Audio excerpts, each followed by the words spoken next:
Water resource capacity is actually going down. The demand is going up, supply is coming down. Hydrogeologists say that water seems to be going down, I think, between 1.1 to 2 meters annually. The water seems continuous going down.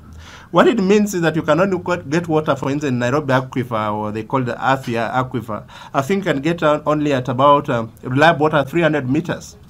So supposing the next 10 years you can only get water at maybe a depth of 1,000 meters. What does that mean? And we're going there. So the issue of water resource being a challenge is a problem. For Naivasha, it's about contamination. Contamination is something that is man-made and can be avoided. One of the problems is the pressure of the companies that were licensed. There are too many.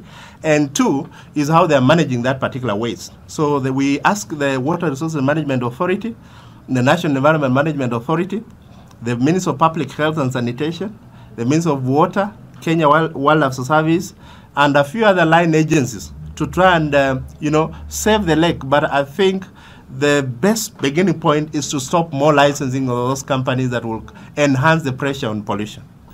Days when governments across the world were giving end-user services, I think, are long gone, particularly in Africa. There could be some sort of variants or technical challenges that could make it very difficult.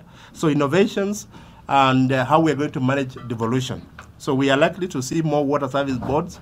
But I think what is interest is how do we get more investors in the water sector to compete Nairobi Water Company, for instance. And we know of cases by their own sanitation that if you have a family of 5 or so, particularly where they are shared communal or pollution blocks, you are looking for a house in those particular places, just because of the number of people you have in your household, you'll actually be denied access, because the chances are that you will help fill up that particular pit latrine too soon.